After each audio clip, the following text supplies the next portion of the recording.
Olá, meus nobres inscritos, amigos e membros do canal Spook Houses, Casas Assombradas. Aqui é Rodrigo e hoje nós continuaremos o nosso incrível podcast trazendo para vocês a história sobre a linhagem do Santo Graal, a verdadeira história do casamento de Maria Madalena e Jesus Cristo, sobre a ótica de historiadores, pesquisadores, genealogistas, arqueólogos, todo um trabalho científico trazendo a vocês toda a verdade literária sobre o que realmente está por detrás desse tão requisitado assunto. Sentem-se e acomodem-se, porque a história irá começar. Nos primeiros anos da década de 40 d.C., Pedro se associou ao recém-convertido Paulo em Antioquia, Síria, enquanto Tiago e seus nazarenos continuaram operando em Jerusalém. Outra divisão nos escalões se tornou evidente quando Simão, o mago zelote, montou uma base separada para sua seita gnóstica esotérica em Chipre.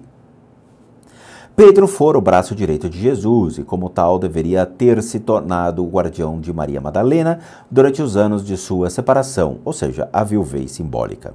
Mas, embora Pedro também fosse casado, ele pensava mal das mulheres e não estava preparado para ficar à disposição de uma sacerdotisa.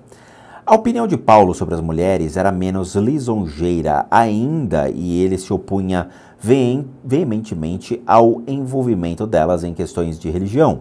Os dois homens, enquanto deliberadamente excluíram Maria de seu novo movimento e para garantir sua total alienação, publicamente a declararam herege, pois ela era uma amiga íntima da consorte de Simão Zelote, Helena de Salomé. Nesse interim, Jesus e Maria reassumiram a condição de casados em dezembro de 43 d.C.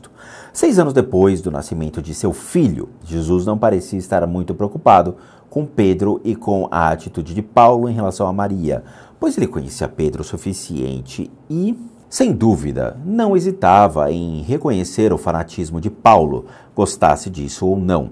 Na verdade, Jesus parecia estar perfeitamente satisfeito por sua mulher estar associada à facção gnóstica de Simão e Helena, ou aos nazarenos de seu irmão Simão, em vez de se ligar ao ministério machista que estava sendo promovido por Pedro e Paulo.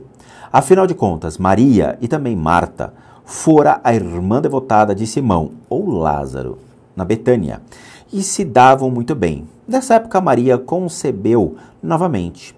Na primavera de 44 d.C., Jesus embarca numa missão à Galácia, na Ásia Menor Central, com o prosélito-chefe líder dos convertidos gentios, João Marcos, talvez mais bem conhecido como Bartolomeu. Nesse período, Tiago e seus nazarenos se tornaram uma ameaça cada vez maior para a autoridade romana em Jerusalém. Como resultado direto, o apóstolo Tiago Boanerges foi executado por Herodes Calcis em 44 d.C. Simão Zelote partiu para a retaliação imediata e mandou envenenar Herodes Agripa, mas foi obrigado a fugir logo depois.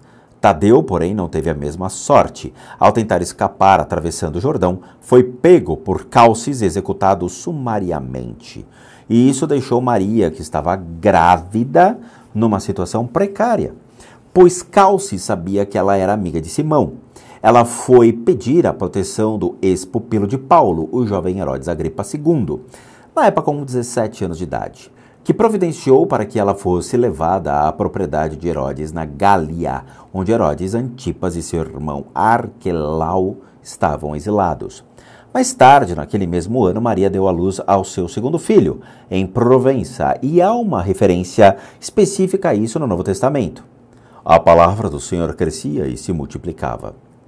Esse filho era um importante filho do Graal, e após seu avô, ele foi chamado de José.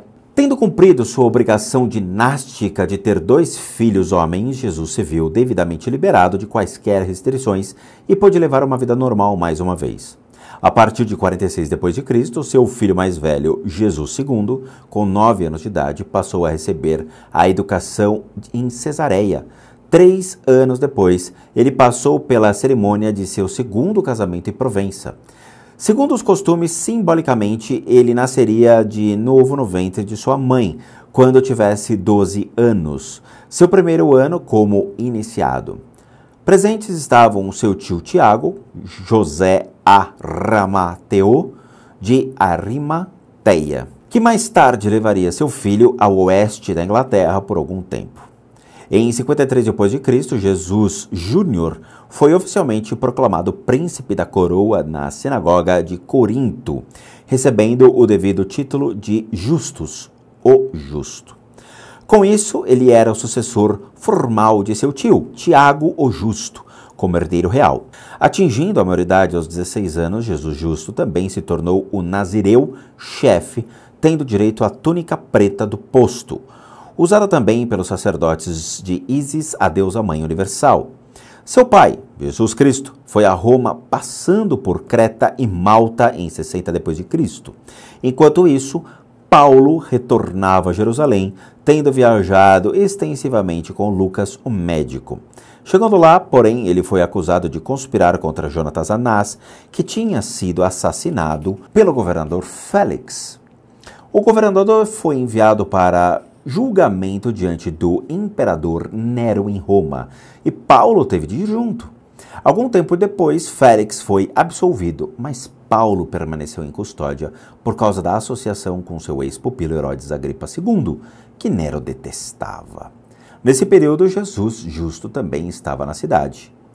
Mais ou menos na mesma época, mas bem longe dos perigos de Roma, o irmão mais jovem de Jesus Justo, José, tinha completado a educação numa escola druida e vivia na Gália com sua mãe.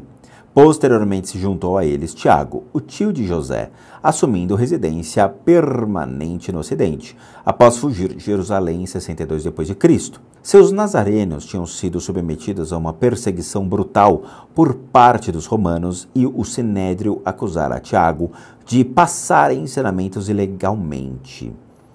Consequentemente, ele foi sentenciado a sofrer apedrejamento público e excomungado, sendo declarado espiritualmente morto pelos anciãos judeus. O então honorável conselheiro do Sinédrio e providencial Messias dos Hebreus acabou caindo do próprio pináculo da graça civil e religiosa, um evento simbolicamente descrito como se ele tivesse de fato caído fisicamente do telhado do templo. Bom, meus amigos do canal, espero que vocês tenham gostado deste incrível capítulo.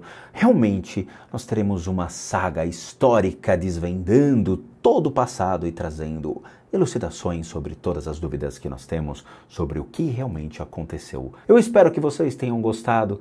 Por favor, se inscrevam no canal, deixem seu like e compartilhem esse conhecimento para que muitas pessoas tenham acesso a tamanho aprendizado.